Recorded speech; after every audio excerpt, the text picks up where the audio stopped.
Então, olá, sejam todos muito bem-vindos para mais esta aula do Instituto da Ala São Bento do Sul. E hoje os capítulos designados são o capítulo 8, 9, 10, 11 e 12 de Alma. Eu vou compartilhar aqui a tela para que nós possamos discutir juntos e lermos juntos esses versículos. Só para setar então o panorama do que está acontecendo. Então, Alma, ele termina de pregar na terra de Gideão, diferente e contrastando com a terra anterior, que ele havia já pregado em Zaraenla, mas a situação em Zaraenla não era das melhores, em Gideão já era muito melhor. Mas também aprendemos no capítulo 7 e no capítulo 6 que Zaraenla já estava se arrependendo por conta daquela pregação que ele fez, conhecida como capítulo 5. Então, em Alma, capítulo 8, logo no comecinho, nós vemos que ele volta para casa depois de ter ensinado ao povo de Gideão. Ele volta para descansar um pouquinho, afinal, ninguém é de ferro, ele ainda era humano, ok? Para descansar um pouquinho dessa missão. Termina o 9º ano do governo dos juízes. E ele parte para uma cidade chamada de Meleque, perto da fronteira do deserto, e ele prega com o mesmo vigor, a mesma intensidade, pelo mesmo sacerdócio, segundo a Santa Ordem de Deus, é assim que ele chama, o sacerdócio de Melquisedeque. Ele prega ao povo da terra de Meleque. E o povo vinha de todas as fronteiras para ouvir a pregação de Alma. E durante 3 dias, ele viaja e chega a uma cidade chamada de Amonia.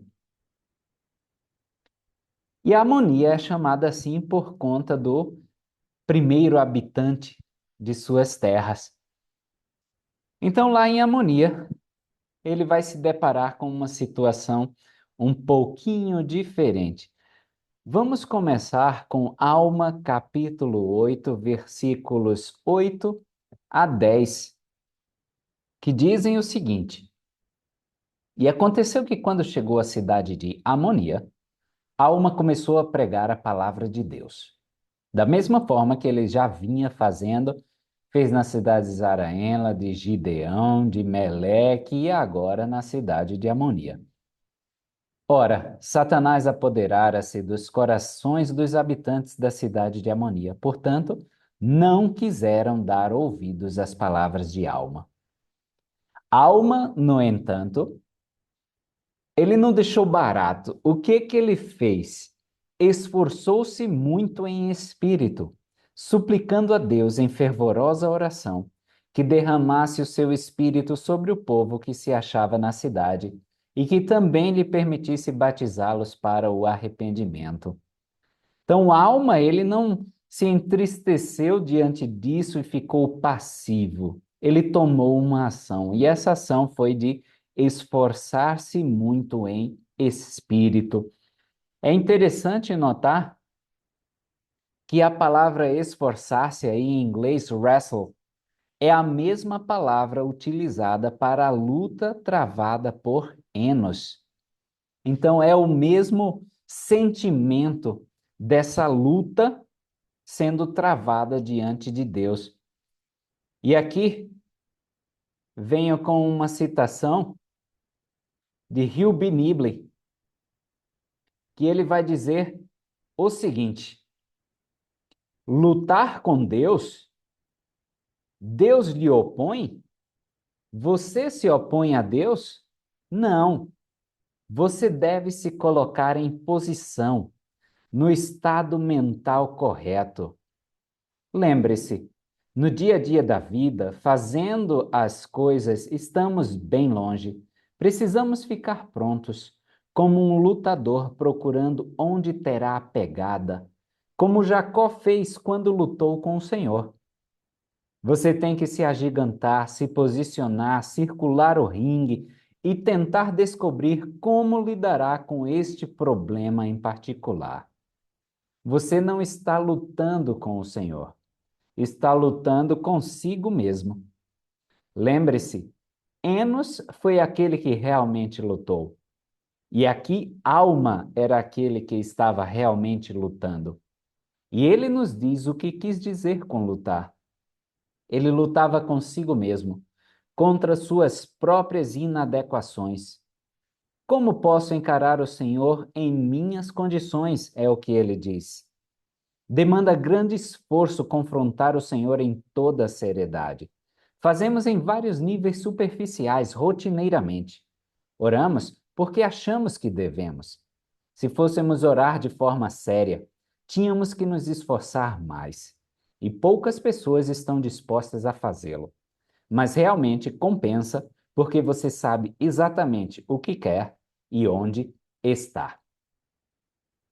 Então, essas são as palavras de Hugh Nibley quando ele comenta sobre essa luta que tanto Enos teve, quanto Alma estava tendo no momento com ele próprio, para que ele pudesse ser abençoado pelo Senhor para levar o povo de Amonia a seu conhecimento. Mas, como na vida, nem tudo são flores e nem sempre nós teremos sucesso, mesmo quando o Senhor está ao nosso lado, porque ainda assim existe o arbítrio, que é uma lei inviolável dos céus.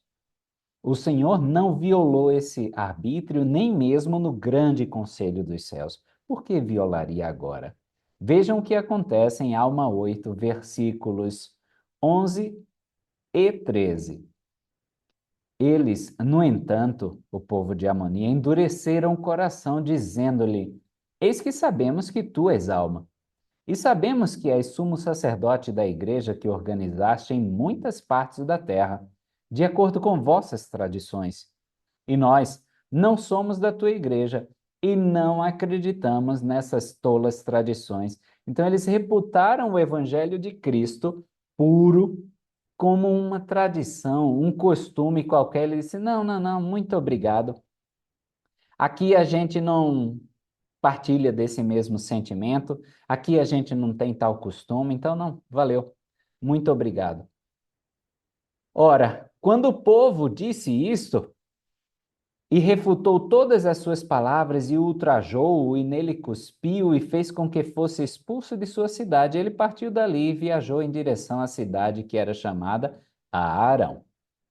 Isso foi feito também com Jesus Cristo. Ele foi batido, ultrajado, cuspido, e podemos cruzar essa referência com Mateus, capítulo 5, versículos 10 a 12.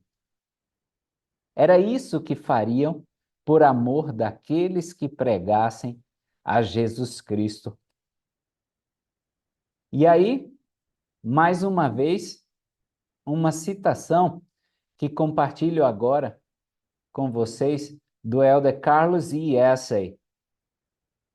E ele vai dizer o seguinte: quando lemos sobre os anticristos de outrora, nos assombramos com o quão seus pensamentos se tornaram pervertidos e nos impressionamos com o quanto êxito tinham em enganar homens e mulheres.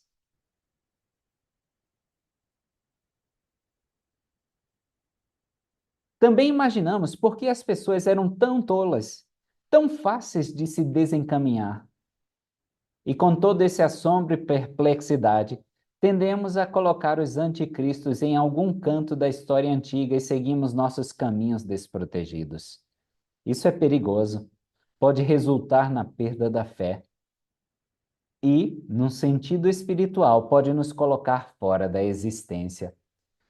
É muito mais notável, talvez, isso que o Elder Carlos está falando, quando nós estudamos o Velho Testamento, que nós vemos aquela série de milagres e aí pensamos, nossa, mas como eles não conseguiam enxergar a Jesus Cristo? Como eles eram tão duros de coração? E aí a gente acha que isso é coisa do passado. A gente tende a deixar isso de lado dizendo, não, nós não somos assim. nós estamos bem. E aí, colocando esses anticristos em algum canto da história antiga, como ele falou, a gente fica totalmente desarmado, porque vamos ver um pouquinho mais para frente, esses anticristos, eles não têm uma aparência horrenda, eles têm uma aparência agradável, uma fala agradável, são gente do nosso círculo. Falamos e discutimos aula passada sobre lobos e ovelhas, mas são do nosso círculo. A gente geralmente nem reconhece quem é esse lobo, esse anticristo que está tentando nos afastar. E aí, no versículo 14 e 15, nós podemos ler o seguinte: E aconteceu que, enquanto ele se dirigia para lá, a cidade de Arão, olha os sentimentos dele. Estando abatido de tristeza, passando por muitas tribulações e angústias, por causa da iniquidade do povo que se achava na cidade de Amonia. Então, talvez ele estivesse até num estado depressivo, ele pensando, nossa, o que que eu vim fazer? Onde eu fui me meter? Se era a vontade do Senhor e eu senti isso, como é que eles me rejeitaram? Como é que eu fui ultrajado, cuspido, expulso da cidade?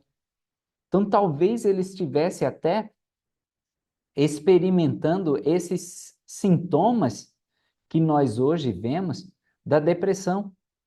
Talvez era isso que ele estivesse sentindo naquele momento. Aconteceu que, enquanto a alma estava assim abatido de pesar, ou seja, deprimido, experimentando esses sintomas de depressão, eis que lhe apareceu um anjo do Senhor, dizendo, no versículo 15: Bendito és tu, alma.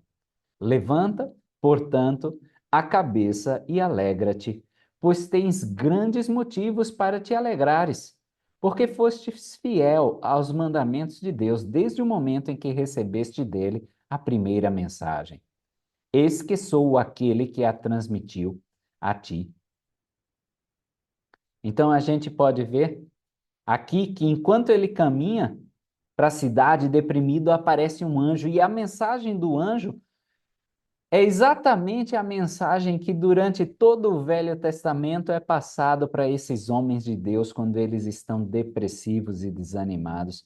Podemos cruzar com Josué, capítulo 1, versículo 6, e é um mandamento que é repetido também nos versículos 7 de Josué 1, no versículo 9 e no versículo 18, tudo para Josué. E diz o seguinte: Esforça-te e tem bom ânimo, porque tu farás a este povo herdar a terra que jurei a seus pais lhes daria. Então, levanta a cabeça, alma, não fica deprimido, levanta a cabeça, pai de família, que está tendo alguma dificuldade por causa do evangelho de Cristo, levanta a cabeça, jovem, que está tendo talvez alguma dificuldade de socialização, de relacionamento, de trabalho por conta do evangelho de Jesus Cristo, porque é através de ti que eu vou fazer esse povo conhecer a verdade. E ainda mais, pensa nas coisas que eu te dei para te alegrar.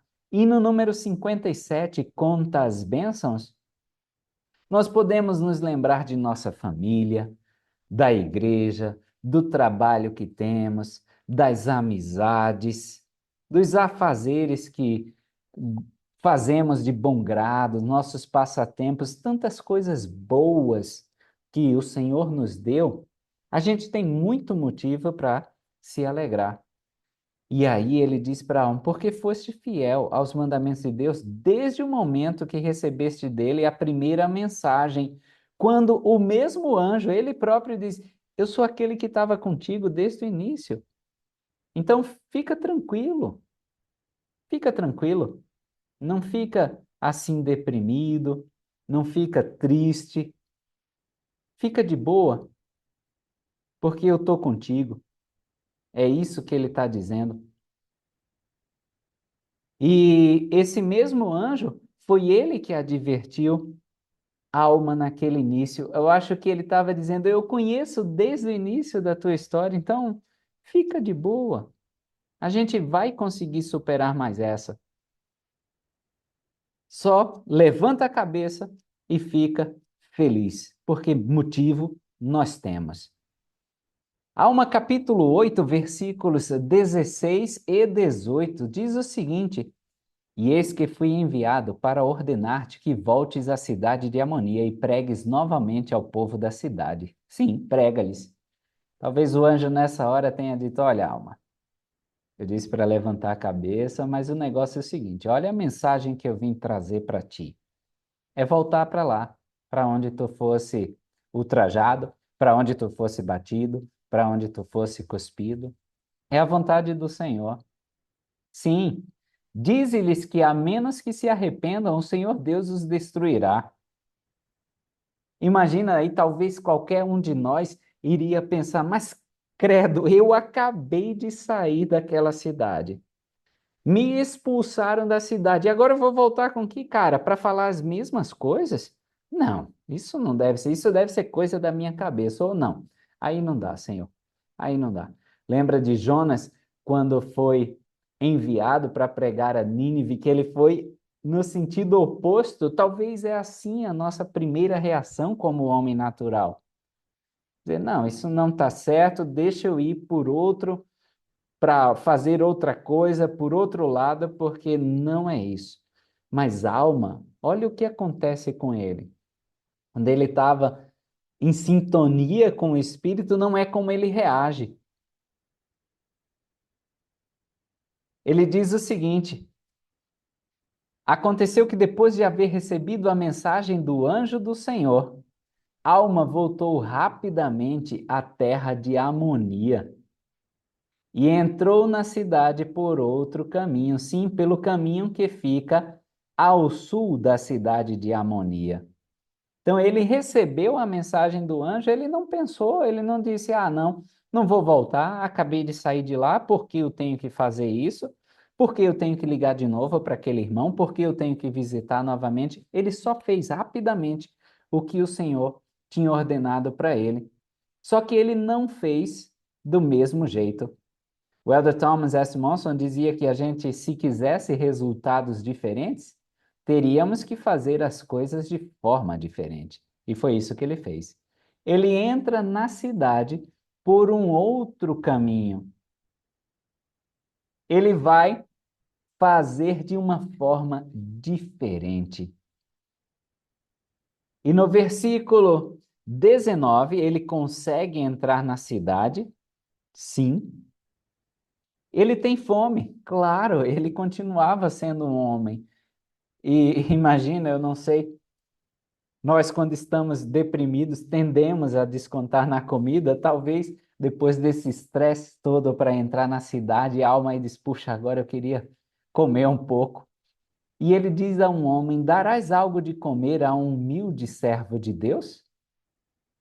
No versículo 20, e o homem disse-lhe, sou nefita e sei que és um santo profeta de Deus, porque és o homem de quem um anjo numa visão disse, tu receberás. Então, a gente pode traçar um paralelo aí com Elias na cidade de Zarepta, quando encontra a viúva. A comida era uma questão muito forte em termos de convênio. Quando você partilhava uma refeição com alguém, até hoje talvez, né, a gente tem esse espírito de irmandade com essa pessoa com quem você está partilhando a refeição. Deixava-se todas as inimizades, os problemas de lado para partilhar essa refeição com aquele que estava sentado à tua mesa. Então, significava dizer que não tinha nenhuma rusga entre você e essa pessoa. E é o que o Senhor faz todo domingo, quando nos convida para sentar à mesa dele, para partilhar justamente do sacramento. Ele nos convida nesse mesmo espírito de fraternidade, de irmandade, dizendo: Olha, meu filho, não tem nenhuma rusga entre mim e ti. Senta aqui e vamos comer juntos. E esse anjo falou para este homem, que até então ele não sabia quem era, portanto, vem comigo para minha casa e repartirei contigo o meu alimento, e sei que serás uma bênção para mim e minha casa. O anjo já tinha ordenado a esse nefita, que não era conhecido, que partilhasse do pão com esse santo homem que pediria. E olha que ele diz: vem para minha casa, porque eu sei que você vai ser uma bênção. Não é assim com o almoço dos missionários, quando a gente tira um pouco do nosso. Como a viúva tirou, nem foi um pouco, foi tudo que ela tinha para ofertar para o profeta Elias. Será uma bênção para mim e minha casa. Vamos então, na medida que nós partilhamos desse alimento, abençoar aqueles que nos recebem em suas casas. É essa a tônica do almoço dos missionários. E é fantástico recebê-los no seu ambiente familiar, porque eles vêm trazendo nada mais, nada menos do que bênção. Versículo 21. E aconteceu que o homem o recebeu em sua casa, e o homem chamava-se Amoleque, e trouxe pão e carne, e colocou diante de Alma. Então aí aprendemos que esse homem é Amoleque. Citação de Henry B. Eyring. Pelo poder do Evangelho de Jesus Cristo, Amoleque foi transformado de alguém que resistia à palavra de Deus em um poderoso pregador da retidão. Nós vamos ver na história de Amoleque que parece que ele era um membro inativo ou um membro afastado, talvez. Talvez com outras práticas, talvez com algumas práticas bem contrárias ao Evangelho de Jesus Cristo. Eu vou deixar para vocês o cardzinho aqui em cima, quando nós discutimos esse milagre de Alma e Amoleque. Alguns até dizem que ele realmente estava bem afastado do Evangelho de Jesus Cristo. As Escrituras dizem que Alma ficou na casa de Amoleque por muitos dias, versículo 27. Durante esse tempo, Alma ensinou Amoleque. E um anjo, talvez o que primeiro ordenou a Amoleque a receber Alma em sua casa, veio a ele confirmar o que Alma ensinou.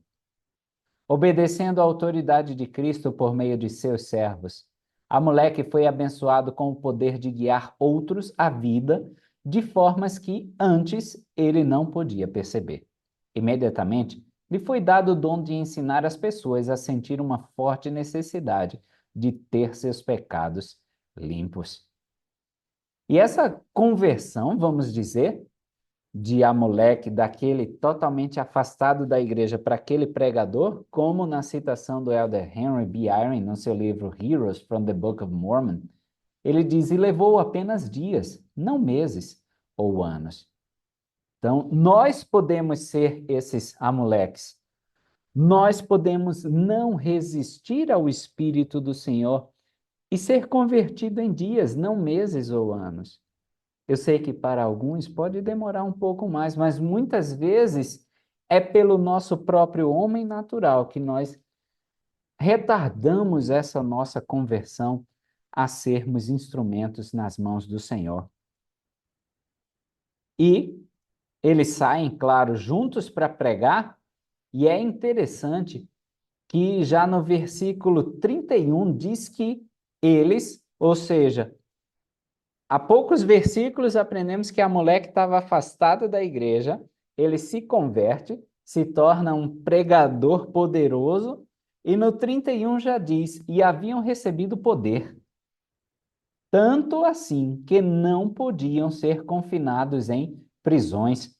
A gente não tem aí esse registro por enquanto, né, de Alma e Amoleque saindo de uma prisão, mas a gente, por se tratar de um resumo do livro de Mórmon, deve presumir que em algum canto Mórmon tenha lido esse fato de que eles não podiam ser aprisionados, e ele ainda acrescenta, nem era possível que algum homem os matasse, ou seja, pelo menos uma instância teve para ele relatar aí no seu resumo.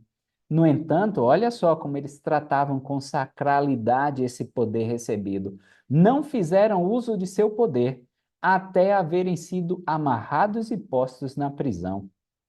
Ora, isso foi feito para que o Senhor pudesse mostrar por meio deles o seu poder.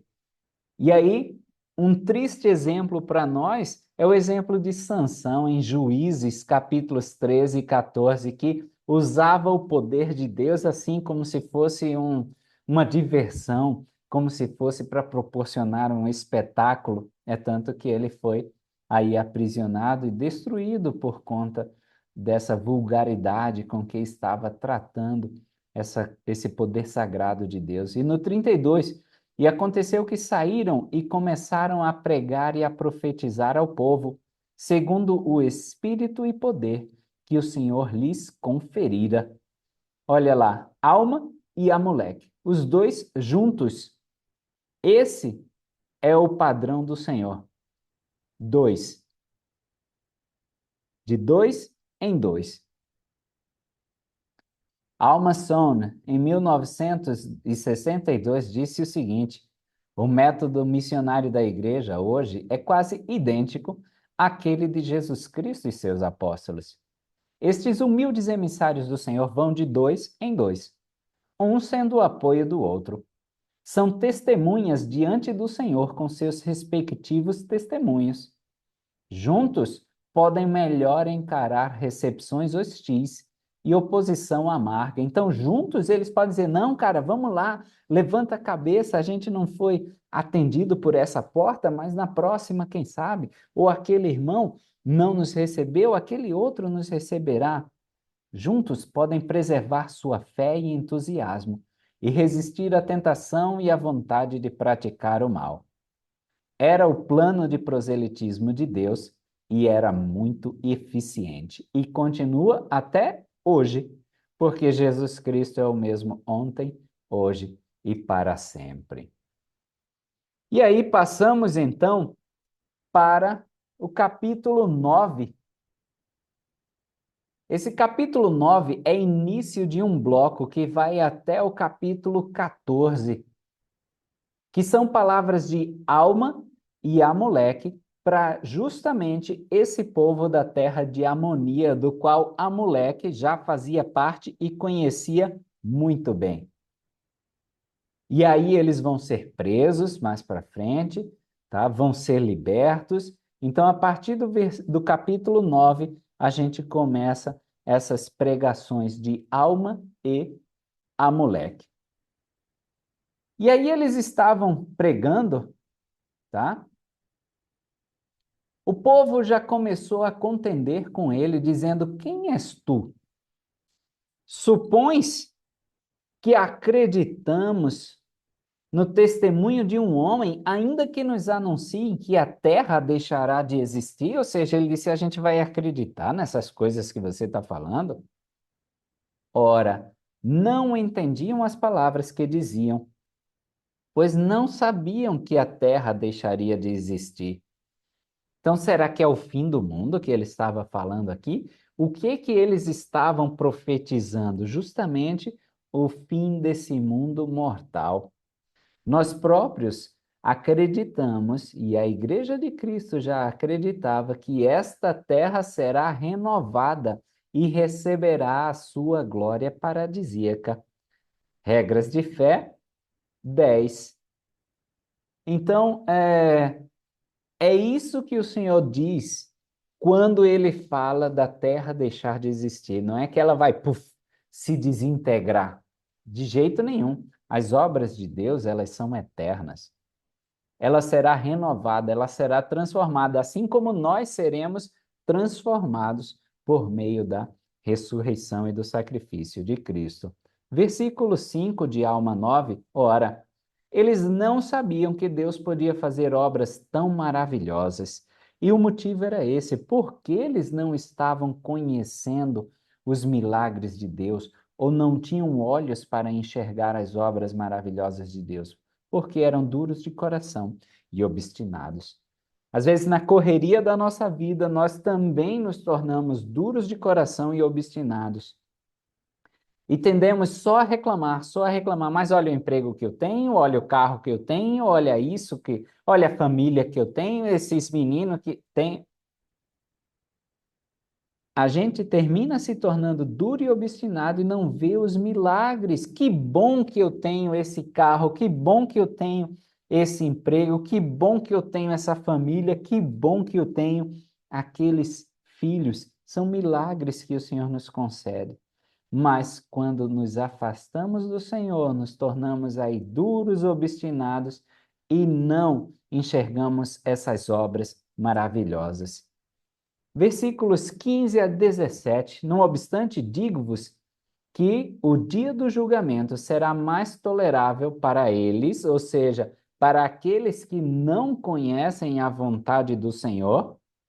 Aqui, no caso, ele está falando dos lamanitas, que o povo nefita dizia: ah, a gente é que é o povo aí do convênio, o povo que seguiu a Nef. E justamente, Alma, ele vai usar esse contraste com os lamanitas e nefitas para dizer: olha, o dia do julgamento vai ser mais tolerável para eles do que para vós, nefitas, se permanecerdes em vossos pecados. Ah, eu sou membro da igreja há 20, 30 anos. É tanto que quando a gente lê as escrituras e tem alguma palavra, o mundo, a gente, opa, é o pessoal lá de fora. Não, às vezes o mundo está aqui dentro, porque nós permanecemos ainda com pensamentos do mundo, praticando atitudes do mundo, mesmo com 20, 30, 40 anos de igreja. Sim, e mais tolerável para eles nesta vida do que para vós, a menos que vos arrependais. A gente precisa de um arrependimento constante. O profeta ultimamente tem falado bastante em se arrepender e usar a expiação de Cristo. Arrependimento esse que modifica os nossos corações. Não adianta ser só membro da igreja, ter sido batizado em 1800 e bolinha. Precisamos desse arrependimento constante. Versículo 16. Porque muitas são as promessas estendidas aos lamanitas, pois foi por causa das tradições de seus pais que permaneceram no estado de ignorância. O Senhor será, portanto, misericordioso para com eles e prolongará sua existência na terra. E aqui eu já queria cruzar com um versículo de Doutrina e Convênios. Se puderem acompanhar Doutrina e Convênios,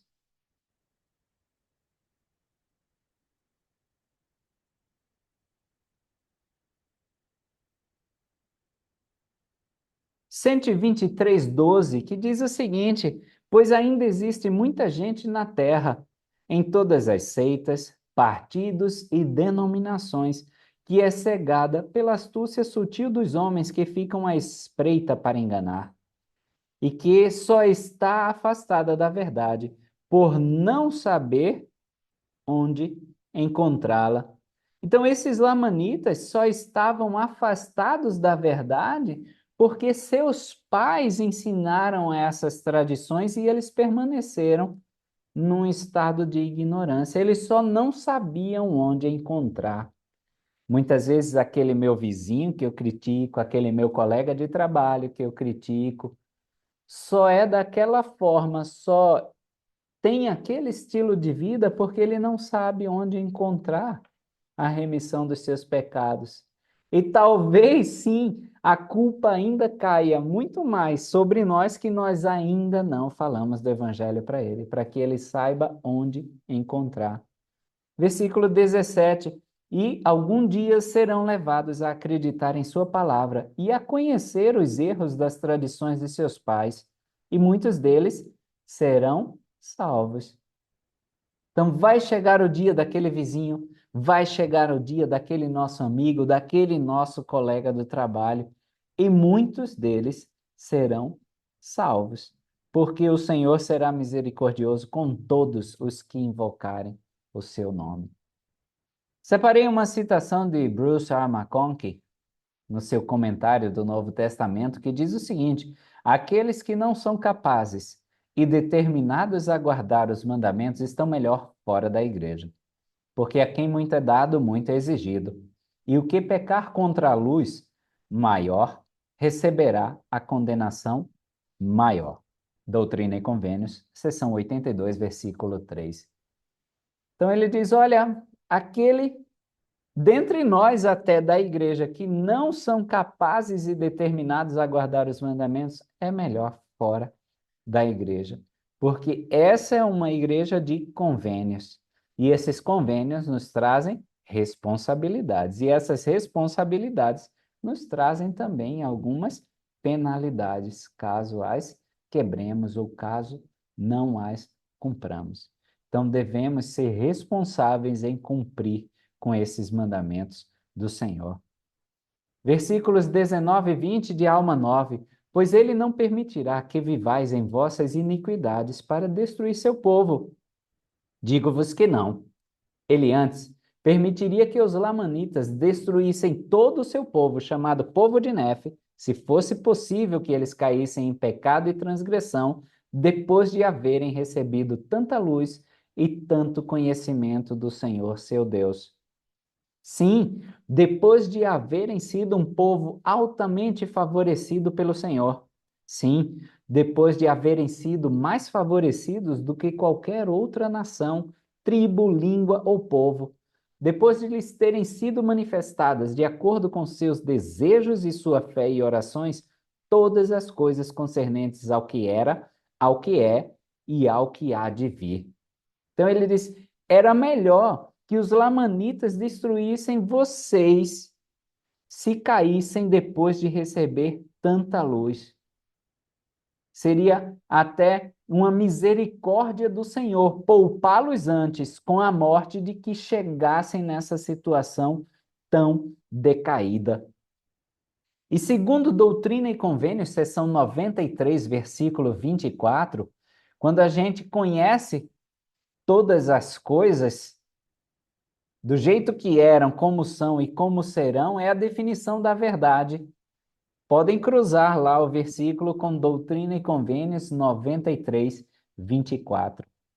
A verdade é conhecer todas as coisas, como elas foram, como são e como serão. Isso é a verdade. Lembre-se que Pilatos já perguntava desde antigamente o que é a verdade. Tá? Essa é a definição do Senhor. Versículos 23 e 26. E agora, eis que vos digo que se este povo, que recebeu tantas bênçãos da mão do Senhor, transgredir contra a luz e o conhecimento que possui, eu vos digo que se isso acontecer, se eles caírem em transgressão, será muito mais tolerável para os lamanitas do que para eles. Se nós, depois de sermos batizados, termos o juramento e o convênio do sacerdócio em nossas vidas, os convênios do templo, cairmos em transgressão, vai ser mais tolerável para aquele irmão que a gente às vezes despreza por ser do mundo do que para nós. E nós não devemos desprezar ninguém, porque só estão afastados da verdade por não saberem onde encontrá-la. E nós que encontramos a verdade ainda resistimos. E não se passarão muitos dias até que o Filho de Deus venha em sua glória. Nós estamos vendo cada vez mais se aproximar esse dia. Isso foi profetizado ainda 82 antes de Cristo. Então, imagine, já são aí 2.300 anos. Cada vez mais, esses dias estão se abreviando para que o Filho do Senhor, o Filho de Deus, venha. E sua glória será a glória do unigênito do Pai, cheio de graça, equidade e verdade. Equidade, eu queria chamar a atenção para essa palavra, porque equidade não é ser igual. Equidade é prover mais para aquele que necessita de mais. É isso que o Salvador, aquele que precisará de mais misericórdia, terá mais misericórdia ainda. Aquele que precisa de menos misericórdia e mais justiça, terá também menos misericórdia e mais justiça. Então, é Ele, na sua infinita graça, que vai saber dosar exatamente a quantidade que nós vamos precisar. cheio de paciência, misericórdia e longanimidade, pronto a ouvir o clamor do seu povo e a responder às suas orações. Ele está sempre pronto. Nós não estamos prontos para cumprir com a mesma velocidade os mandamentos do Senhor como Alma fez. Devemos trabalhar isso em nossas vidas. Mas o Senhor está sempre pronto a ouvir o clamor do seu povo e responder às suas orações. Bruce R. McConkie, no seu livro de Promised Messiah, disse o seguinte: a oração devidamente feita é aquela feita ao Pai em nome do Filho pelo poder do Espírito Santo. O Pai responde às orações, mas ele o faz por meio de seu Filho, em cujas mãos entregou todas as coisas. Nós vamos falar do poder de Cristo daqui a pouquinho. Mas é essa luta que nós vamos travar para ter essa oração devidamente feita. E é a luta que nós comentamos há pouco conosco mesmos, para que nós tenhamos nossos desejos atendidos. Versículo 28 de Alma 9. Preparai, portanto, o caminho do Senhor, pois aproxima-se o tempo em que todos os homens colherão uma recompensa de suas obras, de acordo com aquilo que tenham sido. Olha que interessante. A recompensa é de acordo com o que nós fomos. Na aula passada, também posso deixar o card aqui em cima, a gente colocou a citação de Bruce R. McConkie sobre o livro da vida. Nós próprios somos esse livro da vida.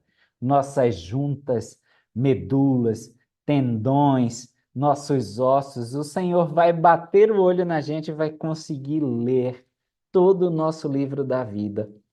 Aí nós teremos a recompensa de acordo com aquilo que nós fomos, nosso livro da vida.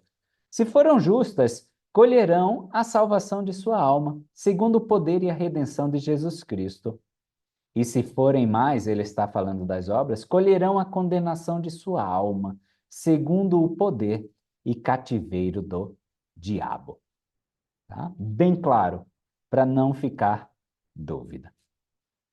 Vamos passar para a Alma, capítulo 10,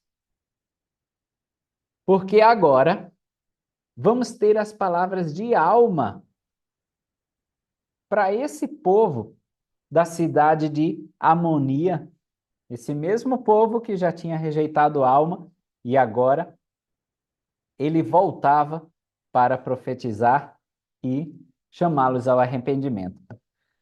Amoleque, ele era um filho da terra, vamos dizer assim, era natural ali da terra. Então, todo mundo tinha conhecimento aí de Amoleque e tal. Era vizinho deles, de irem juntos às festividades, ao mercado. E ele diz, eu sou Amoleque.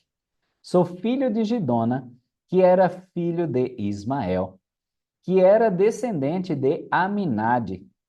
E foi esse mesmo Aminade que interpretou a escritura que se achava na parede do templo, que fora escrita pelo dedo de Deus. Então vamos lá. Essa referência geralmente é cruzada com Daniel 5, mas nós não sabemos se é a mesma escrita na parede do templo que está registrada em Daniel 5. Aminade, ele interpreta uma escrita pelo dedo de Deus na parede do templo. Sim, o paralelo que nós temos é com Daniel 5, mas nós não sabemos se é o mesmo episódio. Talvez seja mais um episódio mostrando que Deus escreve na parede do seu templo, tá?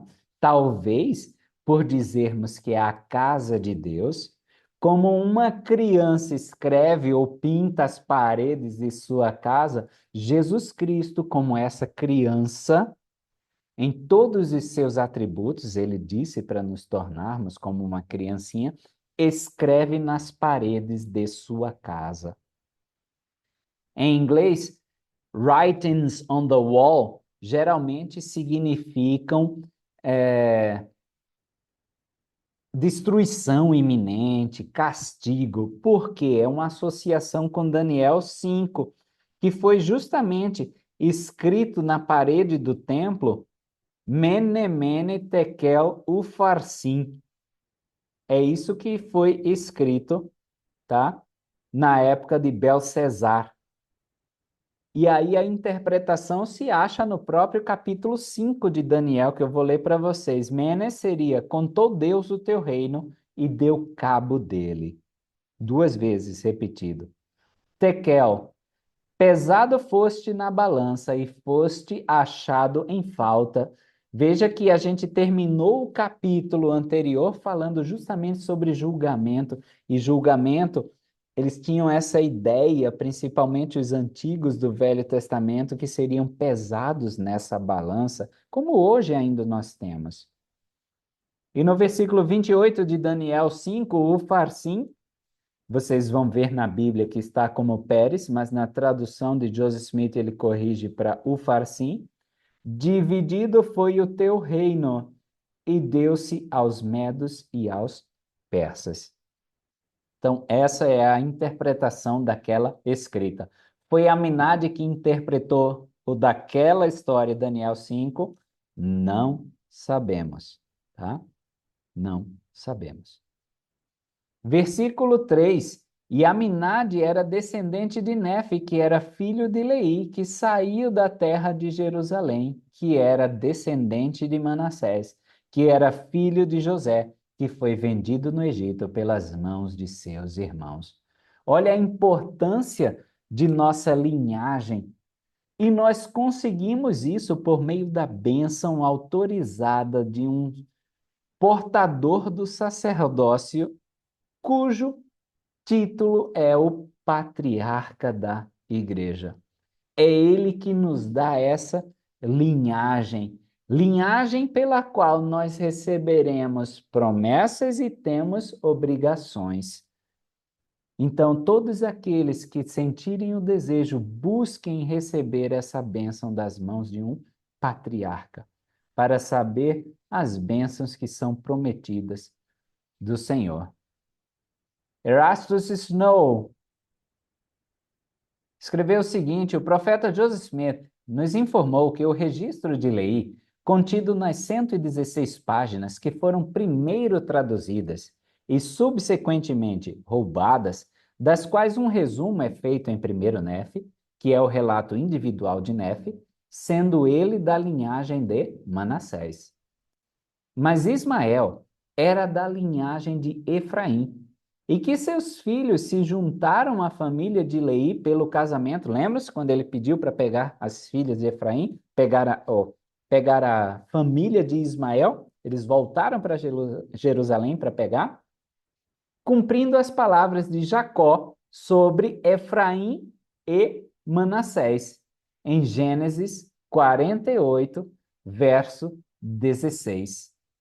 Assim, esses descendentes de Efraim e Manassés cresceram nas Américas, com uma pitada da casa de Judá, através da descendência de Moleque, que deixou Jerusalém 11 anos após Leí e, mais tarde, fundou a colônia chamada Zaraenla, encontrada por Mosias, formando uma combinação, uma miscigenação de Efraim e Manassés com remanescentes de Judá e, pelo que sabemos, algumas outras tribos que acompanharam Moleque. Talvez até faça mais sentido a profecia da vara de Efraim e da vara de Judá, que tantos nós lemos para citar o livro de Mórmon. Alma capítulo 10, versículos 4 a 6. E eis que eu também sou homem de alguma reputação entre todos os que me conhecem. Ou seja, vocês me conhecem, sabem como eu sou. Talvez ele ocupasse um cargo elevado. Sim, e eis que tenho muitos parentes e amigos e também adquiri muitas riquezas por meio de meus esforços. Não obstante tudo isso, Nunca tive muito conhecimento acerca dos caminhos do Senhor, de seus mistérios e maravilhoso poder. Disse que nunca havia tido muito conhecimento dessas coisas, mas eis que me engano, porque muito vi de seus mistérios e maravilhoso poder. Sim, mesmo na preservação da vida desse povo. Ele disse: opa, peraí, então deixa eu corrigir. Não é que eu nunca tinha tido muito conhecimento acerca do caminho do Senhor, dos mistérios e maravilhoso poder. Eu vi sim essas coisas, mas, versículo 6, endureci o coração, pois fui chamado muitas vezes e não quis ouvir. Portanto, eu sabia a respeito destas coisas, embora não quisesse saber. Assim, continuei rebelando-me contra Deus na maldade de meu coração, até o 4º dia deste 7º mês, no 10º ano do governo dos juízes. E a pergunta que faço nesse momento, lembrem-se, pergunta retórica, que a gente não deve responder e que a resposta geralmente é desagradável: até quando continuaremos a nos rebelar contra Deus na maldade de nosso coração? Até quando? Será que a gente vai se converter rapidamente como Amaleque, que recebeu a mensagem do anjo, recebeu alma e já estava pronto para ser um vigoroso pregador da palavra de Deus? Ou a gente vai deixar para amanhã, para o próximo domingo, para o primeiro domingo do mês, aí que eu vou começar a pagar meu dízimo, fazer jejum? Até quando vamos continuar a nos rebelar contra Deus na maldade de nosso coração? Versículos 7 e 10. E enquanto viajava para visitar um parente muito próximo, eis que um anjo do Senhor me apareceu. Então, a mulher que estava viajando para visitar talvez um tio, uma tia, um primo, tá? Ou seja, um parente próximo que morava ali nas redondezas. O anjo diz: a mulher que volta para a tua casa, porque alimentarás um profeta do Senhor. Então, olha que ele estava indo visitar a família. E o anjo disse: não, deixa tua família. Parece o Salvador quando diz: não, deixa teu pai, tua mãe, por amor de mim. Vem. Sim, um santo homem que é um homem escolhido por Deus, porque jejuou muitos dias por causa dos pecados deste povo e está faminto. E recebê-lo-ás em tua casa e alimentá-lo-ás. E ele abençoará a ti e a tua casa, e a bênção do Senhor recairá sobre ti e tua casa. Então, lembrem-se, a alma, além de experimentar sintomas de depressão, ainda estava jejuando por aquele povo. Por isso que ele chegou na cidade, já foi descontar na comida, tá? Ele estava jejuando pelo povo, fazendo um sacrifício pelo povo. No versículo 10, no 7 já está prometido que a bênção do Senhor iria para ele e para a casa dele. É por isso que a mulher que relata: serás uma bênção para mim e minha casa. No versículo 10, e ainda sei que as coisas que ele testemunhou são verdadeiras, pois eis que vos digo, assim como vive o Senhor, ele enviou seu anjo para manifestar-me estas coisas. Então o anjo ainda testificou do testemunho de alma para ele. E isso fez enquanto este alma estava hospedado em minha casa. Ele disse: ó, isso fez enquanto esse cara aqui, do meu lado, estava hospedado em minha casa. Então, quando a gente diz que não temos muitas conversões operadas por anjo, ou quando a gente pede exemplos da conversão operada por anjo, a gente sempre lembra de alma. Mas podemos agora nos lembrar de Amaleque, Alma e Amaleque. Todos foram por anjos. E aí, em resposta à oração de Alma, Alma estava jejuando e orando por aquele povo, assim como a oração do Alma Pai, que fez com que um anjo chegasse a Alma Filho. Então, por causa do jejum e oração desse Alma Filho, agora chega um anjo a Amaleque. Então, nós podemos muito fazer para abençoar a vida de outras pessoas. E em resposta à oração de Amaleque, ele ainda recebe um anjo para confirmar-lhe o testemunho. Então, as orações, sim, têm muito poder. Jejum e oração são umas ferramentas poderosíssimas. A gente não faz ideia de como elas são poderosas. E temos a oportunidade de tê-las ao nosso alcance hoje em dia para receber essas mesmas bênçãos. Versículos 13, 14, 15 e 16 de Alma 10. Não obstante, houve alguns entre eles que quiseram interrogá-los, para ver se, com seus astutos ardis, conseguiriam enredá-los em suas próprias palavras. E assim, obter um testemunho contra eles, a fim de poderem entregá-los a seus juízes, para que fossem julgados de acordo com a lei e fossem mortos ou lançados na prisão, segundo o crime que pudessem simular ou testemunhar contra eles. Já fizeram isso com o profeta Abinadi, fizeram isso com Jesus Cristo, e agora eles estavam fazendo aí com Amoleque e com Alma também, né? Mas vejam que aí as perguntas eram para esse intuito. A pergunta era má? Não. Nunca devemos encarar a pergunta como má. A gente vai ver como um desses que estavam usando as perguntas para destruir a obra do Senhor, usa depois as perguntas para construir.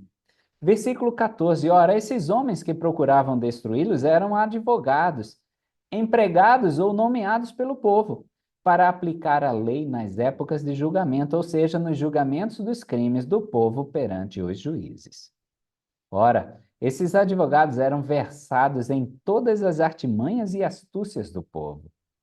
E isto para que fossem habilidosos em sua profissão. Até hoje a gente vê o advogado como aquele cara que sabe falar bem, colocar as palavras e fazer aquela coisa para você, né, cair na dele, vamos dizer assim. É um trabalho de convencimento, né? É um trabalho de verdade de convencer o juiz. E aconteceu que começaram a interrogar a moleque, para assim fazê-lo contradizer suas palavras, ou seja, contradizer as palavras que diria. Então eram perguntas, mas não com intuito benéfico, era com intuito maléfico. E essas perguntas destroem.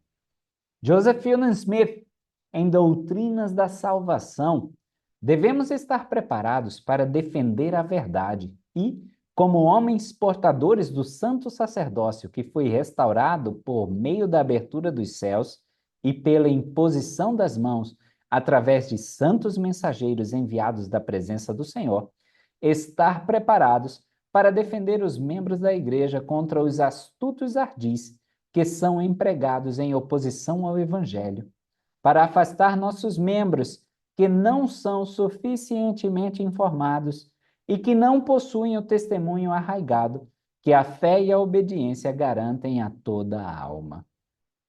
Então, é dever nosso estar preparado, assim como Gideão estava preparado para fazer oposição às palavras de Neô. E a gente deve fazer isso para justamente proteger aqueles membros que não são suficientemente informados e que não possuem o testemunho arraigado e que a fé e a obediência garante, ou seja, esse testemunho firme. A guerra, quieta, silenciosamente e com algum temor por conta da verdade disseminada, é travada contra a restauração da verdade divina. Então, nós temos sim que estar prontos para fazer oposição. Não estou dizendo com violência, com palavras grosseiras, de forma inadequada, não, mas devemos estar prontos para defender a nossa fé, assim como Alma, Amoleque, Gideão e tantos outros que se opuseram a essas doutrinas falsas. Versículos 17 e 18, ora, eles não sabiam que Amoleque podia conhecer suas intenções, mas aconteceu que quando começaram a interrogá-lo, ele percebeu seus pensamentos e disse-lhes: ó geração iníqua e perversa, vós, advogados e hipócritas, pois estáis estabelecendo os alicerces do diabo, pois estáis preparando armadilhas e laços para apanhar os santos de Deus. Estais tramando perverter os caminhos dos justos e fazer cair sobre vossa cabeça a ira de Deus, até a completa destruição deste povo. Jesus Cristo, ele também discernia esses pensamentos. Então não é nenhuma surpresa para nós quando eu falei um pouquinho antes que o livro da vida vai ser lido por Deus. Ele vai olhar para nós e vai saber exatamente. Jesus discernia os pensamentos, ele conseguia ler as intenções, ler as entrelinhas daquela pergunta. Alma, moleque também. E todos nós, é prometido a todos nós que temos o testemunho de Cristo, a luz de Cristo, o Espírito Santo como companheiro, de ser discernidores desses pensamentos. Nós podemos perceber esses pensamentos, podemos lê-los como um livro aberto quando esses pensamentos, essas intenções chegam a nós. Alma 10, versículos 22 e 23. Sim, e digo-vos que se não fosse pelas orações dos justos, que agora habitam a terra, vós serias agora mesmo visitados por completa destruição. Então, o que estava protegendo aquele povo eram as orações dos justos. Contudo, essa destruição não viria por dilúvio, como aconteceu ao povo nos dias de Noé, mas pela fome, por pestilência e pela espada. O Senhor já havia prometido que não faria mais destruição pelas águas. Então, a destruição dos últimos dias será pela fome, pestilência e espada. É, porém, pelas orações dos justos que sois poupados. Agora, se afastardes, portanto, os justos do meio de vós, então o Senhor não deterá a mão, mas na sua ardente ira virá contra vós. Sereis então castigados pela fome, por pestilência e pela espada, e o tempo aproxima-se, a menos que vos arrependais. Nós podemos ser esses justos que retardam a destruição de nossa comunidade, porque nós estamos orando, inseridos naquele povo. A gente tem um exemplo claro disso quando Abraão ora pela destruição da cidade de Sodoma e Gomorra. Ele argumenta com o Senhor. Muitos estudiosos até dizem que o representante dos homens nesse conselho dos céus, que é feito periodicamente, é o profeta vivo. Então, ele estava aí dialogando com o Senhor, né, quanto à destruição de Sodoma e Gomorra. Ah, mas Senhor, mas se tiver 50 justos, se tiver 10 justos, se tiver 5 justos, tá? Nesse conselho que ele estava fazendo essa interpelação ao Senhor. Então, nós podemos ser aqueles que estamos prevenindo a destruição de nossas comunidades, quando nós somos esses justos e por conta de nossas orações, o Senhor nos poupa. Spencer W. Kimball, em 1971, nosso mundo agora é bem parecido com os dias dos profetas nefitas que disseram, se não fossem pelas orações dos justos, que agora habitam a terra, vós serias agora mesmo visitados por completa destruição. Há muitas famílias justas e fiéis que vivem todos os mandamentos e cujas vidas e orações impedem que o mundo seja destruído. Então, que bom seria se todos nós fôssemos esses justos que estão impedindo que a terra seja destruída pelo Senhor. Vamos nos esforçar para ser, dá para fazer justamente isso. Eu quero ser esse justo que estou poupando, impedindo a destruição do mundo. Alma 10, 27. E agora eis que vos digo que o alicerce da destruição deste povo está começando a ser estabelecido pela injustiça de vossos advogados e de vossos juízes. Vemos hoje, no nosso país, Brasil, uma conturbada relação com o juízo e o povo, né? O nosso Supremo Tribunal Federal tem sofrido muitos ataques. Nós vemos também uma série de medidas que são encaradas pelo povo como uma destruição do arbítrio, da liberdade, tá? O que nós vemos hoje é que essa injustiça está muito arraigada onde nós deveríamos esperar justiça.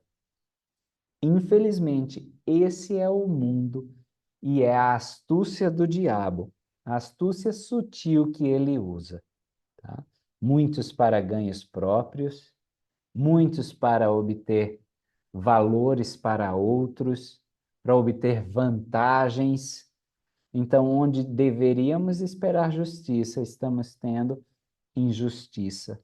Vivemos claramente esse momento no nosso país. E a sociedade de Nefe já tinha passado pela mesma coisa. Tá? Então, isso é um ciclo e a gente tem que quebrar esse ciclo. Às vezes, quem sabe nós mesmos não estamos nos dando margem para cometer algumas injustiças para ter nosso próprio ganho.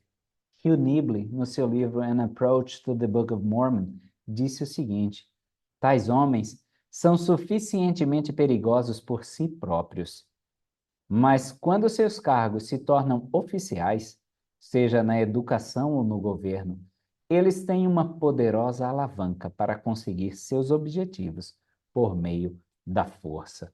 Então, breve se aproxima novamente eleições municipais.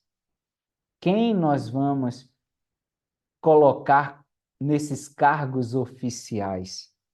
Dependendo de quem coloquemos nos cargos oficiais, pode, pode ser que estejamos dando essa poderosa alavanca para conseguir esses objetivos por meio da força. E aí, a gente vai ver que é tentativa de suborno para Amulek. Ele tenta subornar, e a tentativa de suborno desse homem da lei em si equivalia a 42 dias de salário de um juiz. E aí, só para a gente entender, eu fiz essa tabelinha do sistema monetário nefita. Eles usavam as moedas de ouro e as moedas de prata. O senine era o pagamento diário de um juiz. Está lá no versículo 3 de Alma 11. Tá?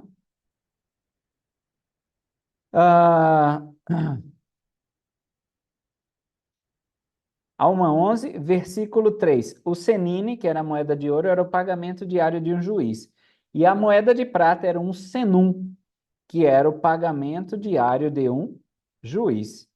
Um seon, moeda de ouro, 2 senines, ou seja, 2 dias de trabalho de um juiz. Um amnor, ou aminor, eram 2 senuns, 2 dias dos juízes. Um sum, 4 senines, 4 dias de trabalho de um juiz, em moeda de ouro. Em moeda de prata era um esrom, 4 dias de trabalho de um juiz.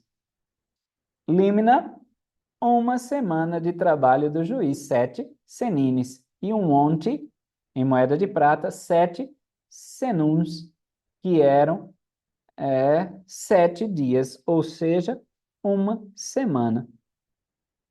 Ok? Então, essa era a tabela que é destrinchada aí no comecinho de Alma 11. Tá? Então, a tentativa de suborno de Zezron para Amulek equivalia aí aos 42 dias de salário de um juiz, ou seja, 1 dia e meio, ou desculpa, 1 mês e meio ganhando como um juiz. Talvez deva até para arrumar a nossa vida, né?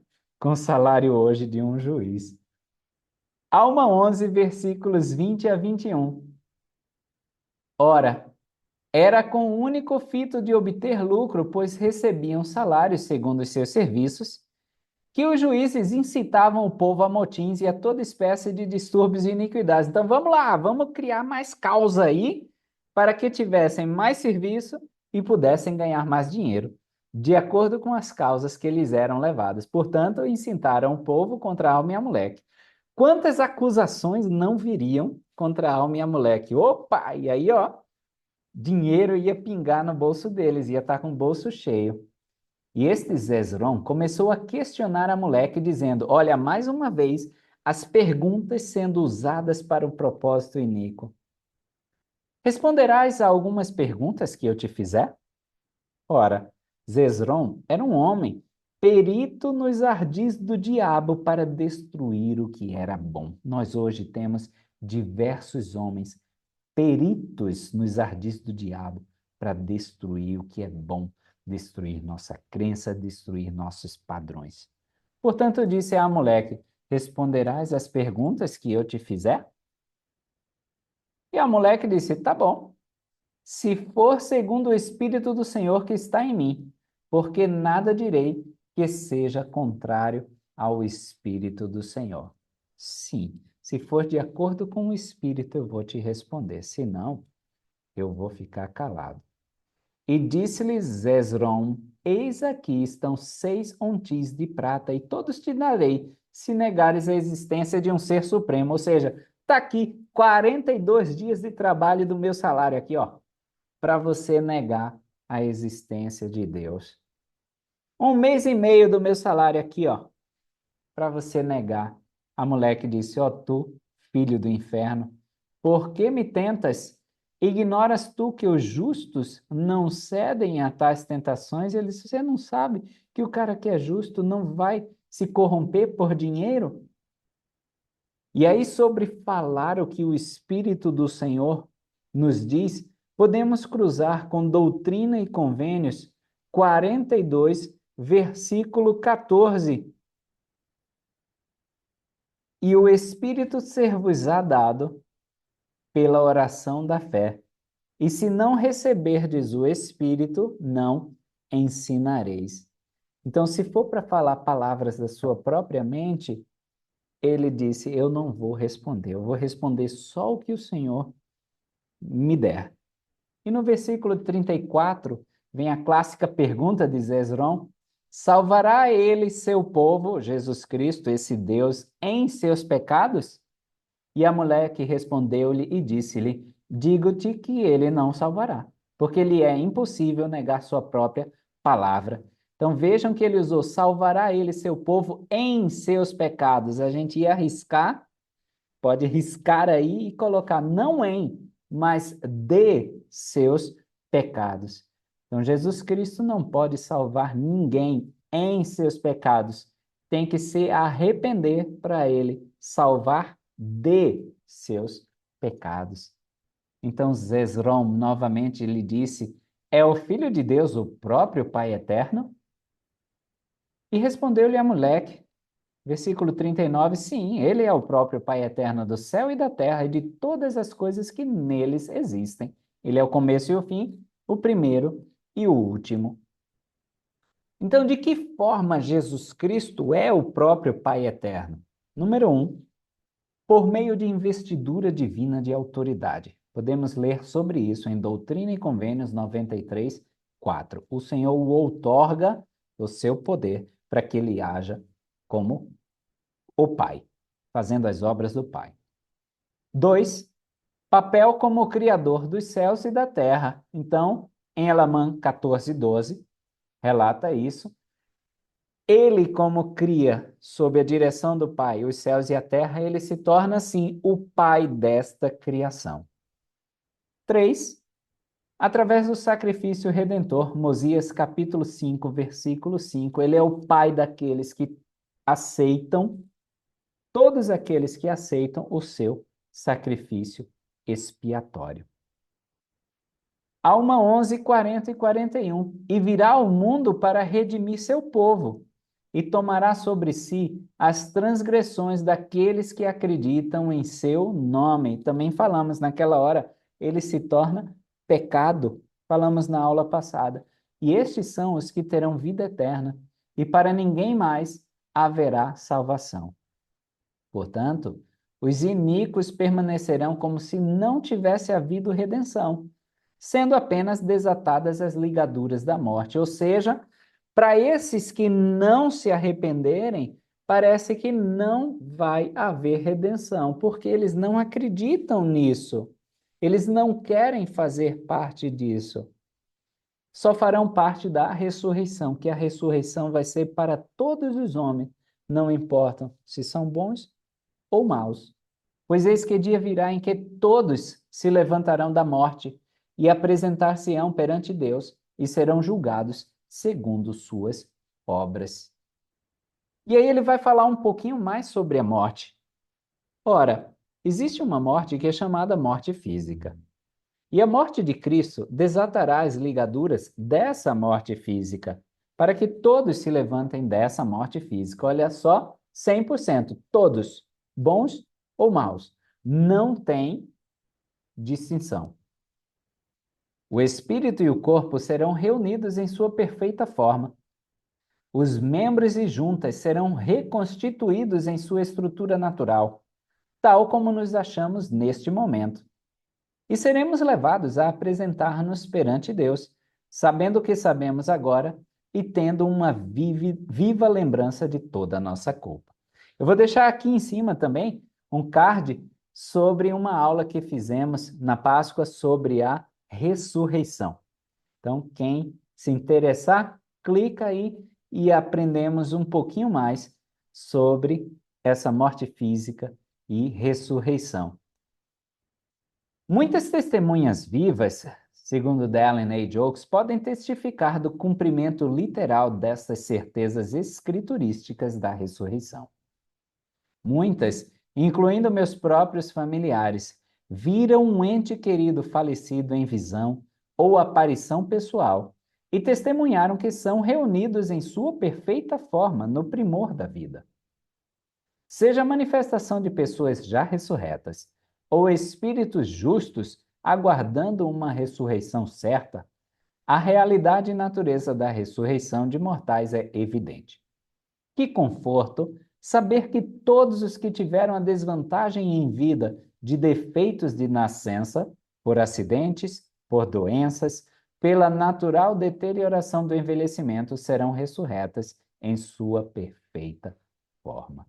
Essa é a garantia do Senhor e devemos confiar nele. Versículo 44 de Alma 11. Ora, esta restauração acontecerá com todos, 100%, tanto velhos como jovens, tanto escravos como livres, tanto homens como mulheres, tanto iníquos como justos. E não se perderá um único cabelo de sua cabeça, mas tudo será restaurado em sua estrutura natural, como se encontra agora, ou seja, no corpo. E todos serão levados perante o tribunal de Cristo, o Filho, e Deus, o Pai, e o Santo Espírito, que são um eterno Deus, para serem julgados segundo suas obras, sejam elas boas ou más.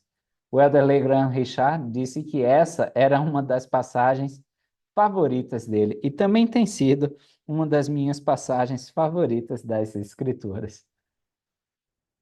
Joseph Fielding Smith, no seu livro Gospel Doctrine, relata o seguinte: Joseph Smith ensinou a doutrina de que uma criança falecida ressuscitaria como uma criança, e apontando para uma mãe de uma criança morta, ele lhe disse: terás a alegria, o prazer e a satisfação de nutrir esta criança após sua ressurreição, até que alcance a plena estatura de seu espírito. Há restituição, há crescimento, há desenvolvimento após a ressurreição da morte. Amo esta verdade.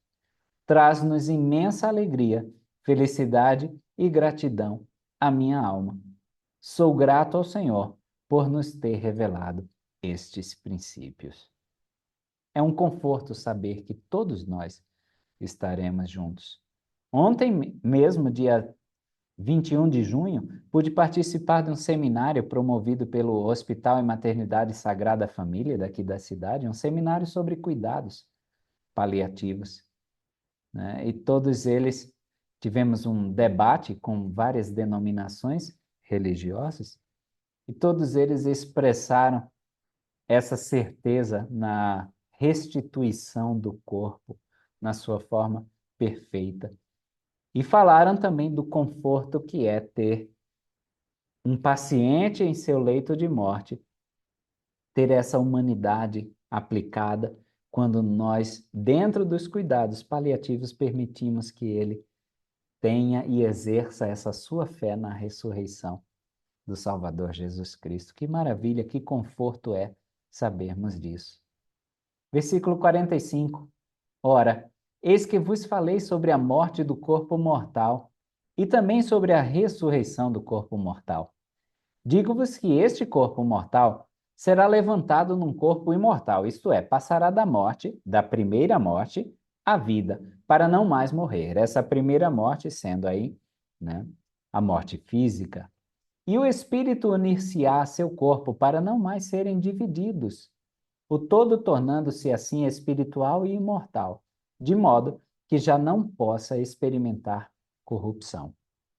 Joseph Fielding Smith, em Doutrinas da Salvação: após a ressurreição dos mortos, nossos corpos serão corpos espirituais. Serão corpos tangíveis, corpos purificados, mas não serão mais um corpo de carne e ossos. Não serão corpos de sangue, não serão mais vivificados por sangue, mas pelo Espírito que é eterno, e se tornarão imortais e nunca mais morrerão. Agora, no capítulo 12 de Alma, ainda vemos esse embate de Alma, Zezrom e Amuleque. Ora, vendo que as palavras de Amuleque haviam silenciado Zezrom, pois dera-se conta de que Amuleque o havia apanhado em suas mentiras e ardis para destruí-lo, então ele ficou calado porque não tinha como refutar essas coisas. Vendo que ele começava a tremer, consciente de sua culpa, opa, fui descoberto, me pegaram aqui nessas sutilezas. Alma abriu a boca e começou a falar-lhe e a confirmar as palavras de Amuleque. Olha ele prestando testemunho da palavra do seu companheiro. E a explicar outras coisas, ou seja, a esclarecer as escrituras além daquilo que Amuleque fizera. Então ele ainda acrescentou a doutrina exposta por Amuleque. Tá? Por isso que os missionários andam em dupla, para um prestar testemunho e ainda acrescentar verdades divinas. Versículo 3 de Alma 12. Agora, Cesrom, visto que foste apanhado em tuas mentiras e artimanhas, pois não mentiste somente aos homens, mas também a Deus. Então, mentir aos homens até passa, mas para Deus não. Não que seja correto, mas os homens até aceitam e acham válido essas mentiras uns aos outros, mas para Deus não. Pois eis que ele conhece todos os teus pensamentos, e vês que os teus pensamentos nos são manifestados por Espírito. Então, tanto a alma quanto a Amuleque estavam discernindo aquele pensamento, e Deus, ele discerne, como já vimos que Jesus Cristo também discerne e discernia esses pensamentos. E vês que sabemos que teu plano foi um plano muito sutil, segundo a sutileza do diabo. É assim, o diabo não chega com o pé na porta. Ele chega entrando devagarinho. Ele chega igual aquela história do camelo, que o camelo pede para o seu dono, estava tendo uma tempestade de areia, só colocar o narizinho para dentro da tenda. O dono permite, daqui a pouco só colocar a cabeça inteira. Daqui a pouco só colocar o pescoço para dentro da tenda. Daqui a pouco o camelo inteiro estava dentro da tenda e o homem estava fora na tempestade de areia. Então essa é a sutileza do diabo, para mentir e enganar esse povo, a fim de incitá-lo contra nós para ultrajar-nos e expulsar-nos. Ou seja, do jeito que já tinham feito comigo antes. Alma falando, né? Versículo 5, ora, esse era um plano de teu adversário e ele exerceu seu poder sobre ti. Olha só, eu achei interessante como ele colocou o diabo aí de uma forma pessoal. Ele é feito exatamente, ou ele traz as tentações exatamente no nosso número.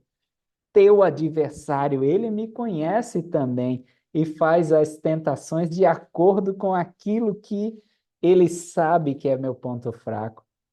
Agora, eu quisera que te lembrasses de que o que te digo, digo a todos. Então, quando um profeta fala uma coisa para uma congregação, está falando para todas, tá? Quando um bispo fala alguma coisa para um membro, está falando para todos, é um conselho geral. Não, ele está falando para um, está falando para todos. Temos vários exemplos nas Escrituras de palavras divinas que foram para aquela pessoa e que hoje se aplicam para todos nós. Na época da restauração, por exemplo, era bem claro quando eles diziam, eis que te digo, Oliver Cowdery, e a nós hoje aplicamos. A gente pode substituir, então, o nome daquela pessoa nas Escrituras pelo nosso nome, e aí recebermos todas as bênçãos que o Senhor disse para aquela pessoa. Podemos substituir aí por Zezron.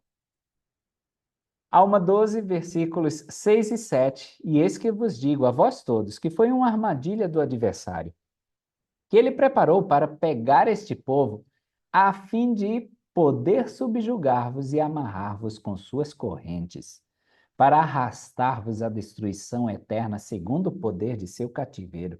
Então é uma imagem bem forte, né? Você amarrado com corrente, sendo arrastado. E o poder do diabo é justamente esse, poder de cativeiro. Versículo 7, e também estava convencido de que Alma e Amoleque sabiam sobre ele, porque estava convencido de que eles conheciam os pensamentos e as intenções de coração. Olha o discernimento do Espírito. Porque a eles havia sido dado o poder de conhecer essas coisas, segundo o espírito de profecia. E a gente já viu, Apocalipse 19:10, o espírito de profecia é o testemunho de Jesus Cristo. Então, se temos esse conhecimento do Salvador, se temos o Senhor conosco, podemos também ter esse discernimento de pensamentos. E olha, como nós falamos que antes as perguntas estavam sendo usadas por um propósito destrutivo, agora como elas vão ser usadas para um propósito construtivo, para se aumentar a fé. O próprio Zezron, né, vendo que tudo aquilo estava errado, agora ele faz umas perguntas que é para aumentar o seu testemunho. Então as perguntas são ótimas. Perguntem à vontade. Perguntem. Foi por conta de uma pergunta que nós tivemos restauração do Evangelho em nossos dias. Então, perguntem. É maravilhoso usar essas perguntas com esses sábios propósitos em mente de aumentar a fé. E Zezron começou a inquiri-los cuidadosamente, a fim de saber mais a respeito do reino de Deus. Esse é o propósito da pergunta, agora. E disse a alma: que significa o que a moleque disse com referência à ressurreição dos mortos? Que todos se levantarão dentre os mortos, tanto os justos como os injustos, e serão levados perante Deus para serem julgados segundo suas obras. Ele, como um juiz que fazia acontecer a lei, era difícil na cabecinha dele entender como é que justo e injusto vai ter o mesmo prêmio? Vai ter a mesma sentença? Como é que eles vão ressuscitar? Não era mais lógico a gente deixar o injusto não ressurreto? E então, Alma começou a explicar-lhe essas coisas, dizendo: é dado a muitos conhecer os mistérios de Deus. É-lhes, porém, absolutamente proibido divulgá-los, a não ser a parte de sua palavra que ele concede aos filhos dos homens, de acordo com a atenção e diligência que lhe dedicam. Então, muitas das coisas que o Senhor revela vai ficar só para aquele que recebe o milagre. A gente tem que discernir qual a porção nós daremos desse milagre. Com Joseph Smith foi a mesma coisa, da sua visão, ele não saiu escancarando para todo mundo. Ele deu porções de acordo com o que aquela pessoa estava preparada para receber. Também em um videozinho da série Milagres do Livro de Mórmon, que deixaremos linkado aqui, discutimos sobre receber essas porções do Espírito. E, portanto, aquele que endurecer o coração receberá a parte menor da palavra. E o que não endurecer o coração, a ele será dada a parte maior da palavra, até que lhe seja dado conhecer os mistérios de Deus, até que os conheça na sua plenitude. E eu cruzei com Doutrina e Convênios, seção 50, versículo 24. Aquilo que é de Deus é luz. E aquele que recebe luz e persevera em Deus, recebe mais luz. E essa luz se torna mais e mais brilhante até o dia perfeito. Então, se assimilamos aquela luz, ansiamos por mais, pedimos a Deus por mais, buscamos mais, perseveramos, não endurecemos o coração, recebemos mais luz, preceito sobre preceito, linha sobre linha, até termos o conhecimento perfeito. Versículos 11 e 13 de Alma 12. E aos que endurecerem o coração será dada a menor parte da palavra, até que nada saibam a respeito de seus mistérios. E serão então escravizados pelo diabo e levados por sua vontade à destruição. Ora, é isto que significam as correntes do inferno. Então, aquelas correntes do inferno que a gente viu arrastando-nos para baixo, é justamente a gente não saber nada dos mistérios de Deus, ou seja, verdades espirituais que só podem ser conhecidas por meio do Espírito, e a gente aí vai ser escravizado pelo diabo. É quando a gente aí acredita em tudo que as outras pessoas falam. Quantas vezes alguém já disse, tá lá na Bíblia, e você, tá mesmo? Mas eu vou ter que aceitar, porque eu não sei, não conheço esse mistério de Deus. E aí termina sendo desviado do caminho, sendo escravizado, acreditando em tudo que os outros falam, por não termos conhecimento desses mistérios de Deus. É aí que estamos sendo amarrados pelas correntes do inferno e sendo arrastados. Versículo 13, então, se nosso coração se endurecer, sim, se endurecermos o coração contra a palavra, a tal ponto que em nós ela não seja encontrada, então nossa condição será terrível, porque então seremos condenados. E estudando para fazer essa aula, claro, nós podemos ler exatamente como está aí, lutando contra a palavra de Deus, endurecendo o coração contra a palavra de Deus, mas eu fiz um paralelo de palavra como o próprio Jesus Cristo. Em João, capítulo 1, ele descreve Jesus Cristo, no princípio era em português foi traduzido como verbo, mas em inglês é the word, a palavra. No princípio era a palavra, e a palavra estava com Deus, e a palavra era Deus. Então, se a gente endurece o coração contra Jesus Cristo, a palavra, a ponto de não encontrarmos nada dele em nós, lembram-se da imagem em Alma 5, a imagem dele em nosso semblante, se a gente não encontra nada dessa palavra, dessa imagem de Cristo em nós, então nossa condição será terrível. E olha o paralelo que ele faz. Se aqui no 13 ele fala da palavra que é Jesus Cristo, porque nossas palavras nos condenarão. Sim, todas as nossas obras nos condenarão. Então, a palavra de Deus, ela vai nos salvar. Jesus Cristo vai nos salvar. Jesus Cristo sendo essa palavra. Mas nós, quando nos colocamos como palavra, como nossos salvadores, não poderemos nos salvar. Então, a palavra de Deus salva. Nossa palavra, confiando no braço da carne, vamos nos condenar. E aí ele diz que, nesse estado terrível, a gente queria que as montanhas se colocassem acima de nós, mas isso não pode acontecer. Alma 12, 15. Teremos que nos apresentar perante ele. E a gente vai reconhecer, para nossa vergonha, que todos os julgamentos dele são justos. Não é que eu estou sendo injustiçado, não, eu tenho o que mereço. Ele é justo em todas as suas obras, que ele é misericordioso para com os filhos dos homens e que ele tem todo o poder para salvar cada homem que crê em seu nome e apresenta frutos dignos do arrependimento. E é aqui que eu vou parar um pouquinho para falar sobre o poder de Jesus Cristo. Geralmente nós atribuímos todo o poder a Jesus Cristo. Sim, ele tem todo o poder. Mas nos esquecemos que esse poder foi dado todo pelo Pai.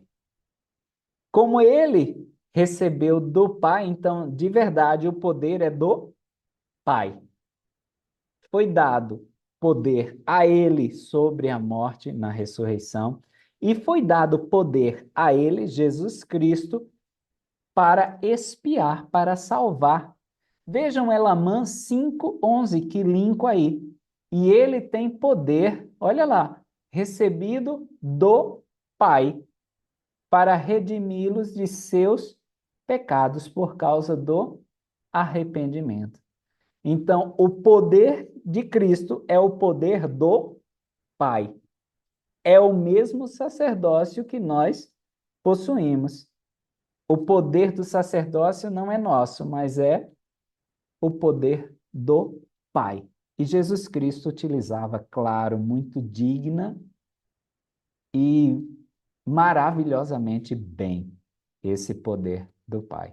Por isso que talvez façamos essa confusão que é o poder de Jesus Cristo, mas é o poder do Pai. Alma 12:18. Digo-vos então que eles estarão como se não tivesse havido redenção alguma, porque não poderão ser redimidos segundo a justiça de Deus, e não poderão morrer por não haver mais corrupção. Aqueles que foram condenados a não participar da glória de Deus, que é a morte espiritual. Não pode morrer mais por não ter mais corrupção, porque foram ressurretos, mas para esse estado difícil, esse estado miserável. Porque não podem ser redimidos? Porque eles não aceitam o sacrifício de Cristo. Então, não aceitam, consequentemente, o poder do Pai para salvar. Alma 12:22 e 23. E disse-lhe a alma: Isso é o que eu estava prestes a explicar. Ora, sabemos que Adão caiu quando comeu do fruto proibido, segundo a palavra de Deus. E vemos assim que, por sua queda, toda a humanidade se transformou num povo perdido e decaído. Então, eu não escolhi nada. Já veio a morte por conta de Adão. E agora eis que vos digo que, se tivesse sido possível a Adão comer do fruto da árvore da vida naquela ocasião, não teria havido morte. Ou seja, era a árvore da vida que concedia a vida eterna. E a palavra teria sido vã, fazendo de Deus um mentiroso, porque ele disse: Se comeres, certamente morrerás. Ele fala isso justamente para Adão, né? Ele disse: Se comer desse fruto, vocês vão morrer. E de fato isso aconteceu. Adão morre tanto física quanto espiritualmente no mesmo dia. Em um só dia, Adão teve as duas mortes, tornando a palavra do Senhor totalmente verdadeira. Porque Adão viveu 930 anos. De acordo com a contagem do tempo de Deus, que era o que existia, na estrela mais próxima, Colobe, 1000 dias seriam um ano, né? Seria um dia para o Senhor. 1000 anos, desculpa, 1000 anos dessa estrela Colobe, que é a estrela mais próxima do trono de Deus, 1000 anos seriam um dia para o Senhor. Então, como Adão é afastado da presença do Senhor naquele dia que comeu do fruto, morte espiritual, ele também morreu fisicamente naquele mesmo dia para o Senhor, com 930 anos. Não terminou nem um dia, Adão estava cumprindo a profecia do Senhor. Se comeres dele, certamente morrerás. E vemos que a morte atinge a humanidade, sim, a morte de que falou a moleque, que é a morte física. No entanto, foi concedido ao homem um tempo no qual poderia arrepender-se. Portanto, esta vida se tornou um estado de provação, um tempo de preparação para o encontro com Deus, um tempo de preparação para aquele estado sem fim do qual falamos que virá depois da ressurreição dos mortos. Então, olha só, esse tempo de preparação inclui tanto a vida terrena quanto a vida no mundo espiritual. Um tempo de preparação, que ele cita aí, esta vida se tornou um estado de provação, um tempo de preparação, que antecede o que vem depois da ressurreição. O que antecede a ressurreição? Vida mortal e essa vida no mundo espiritual. Esse é o tempo de preparação para a gente se encontrar com Deus. E agora, eis que se tivesse sido possível, que nossos primeiros pais comessem da árvore da vida, ter-se-iam tornado eternamente miseráveis. Privados do estado de preparação, não teriam como eles se prepararem, porque eles já tinham pulado para a vida eterna. E assim o plano de redenção teria sido frustrado e a palavra de Deus teria sido vã, não tendo qualquer efeito. Eis, porém, que isso não aconteceu. Claro, era a presciência divina, mas foi decretado que os homens morreriam. E depois da morte, eles deveriam ir a julgamento, sim, o mesmo julgamento do qual falamos, que é o fim. Aí já era a área de Zezron, que era a área que estava interessada a ele. Como é que é isso? Todo mundo ressurreto? Justo e injusto? Tá?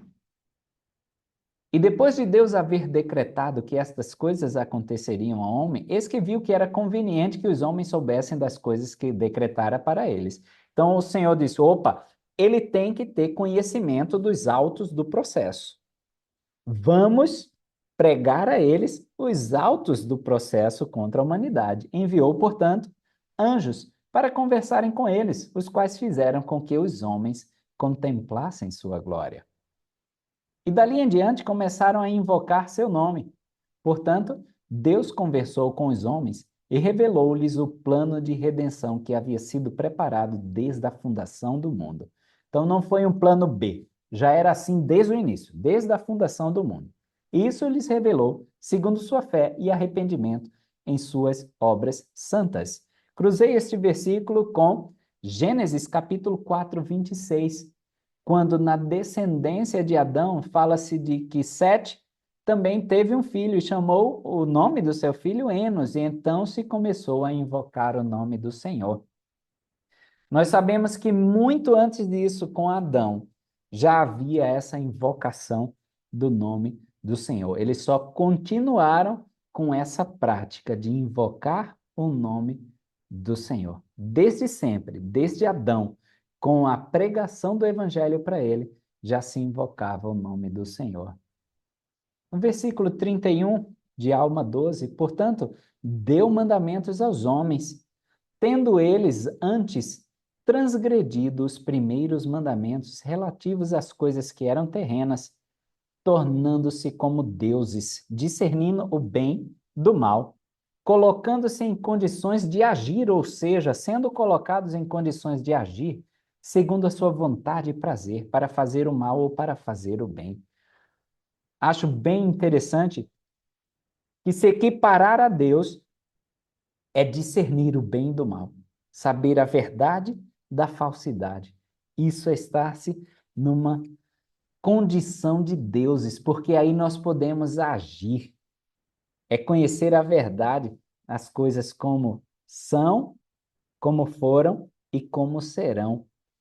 É esse o conhecimento de um Deus. E a gente é colocado aí em condição de agir. E cruzei com o 2º Nef, capítulo 2, versículo 14. E agora, meus filhos, era a preleção de Leí para seus filhos, né? Digo-vos estas coisas para vosso proveito e instrução. Pois existe um Deus e ele criou todas as coisas, tanto os céus como a terra, e tudo que neles há, tanto as coisas que agem como as que recebem a ação. Então, desde sempre, olha, desde a queda, nós fomos colocados em condições de agir, ou seja, nós fomos criados para agir e não receber a ação. Ah, eu dou bom dia todo dia, ele nunca me responde. Eu parei de dar bom dia. Eu recebi ação. Eu não estou agindo. Devemos pensar nisso. Nós fomos criados para ser colocado em condições de agir.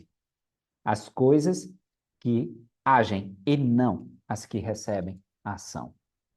Alma 12, 33 e 34. Deus, porém, chamou os homens em nome de seu Filho, sendo esse o plano de redenção que foi estabelecido, dizendo: a gente é batizado e é chamado no nome do Filho dele, Jesus Cristo. E esse é o plano de redenção. Se vos arrependerdes e não endurecerdes o coração, então terei misericórdia de vós por intermédio de meu Filho unigênito, o poder de salvar concedido a ele.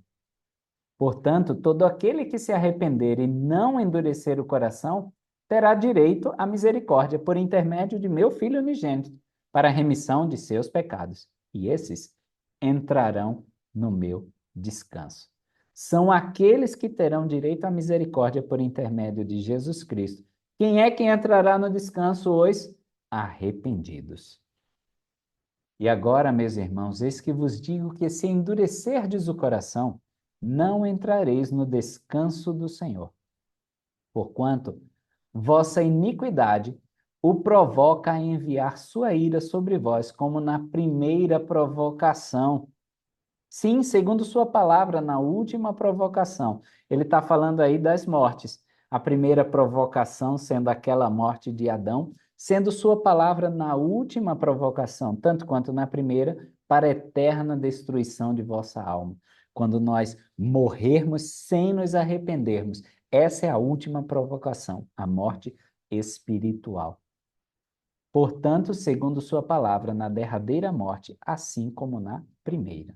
E agora, meus irmãos, já que conhecemos essas coisas e são verdadeiras, arrependamo-nos e não endureçamos o coração, para não provocar o Senhor nosso Deus a lançar sua ira sobre nós nestes segundos mandamentos que nos deu. Entremos, porém, no descanso de Deus, que está preparado segundo sua palavra. Ele disse: olha, a gente já conhece essas coisas. Então, por que a gente a gente não para de provocar ao Senhor? Por favor, é isso que ele está dizendo. Não vamos mais provocar o Senhor. Temos o conhecimento.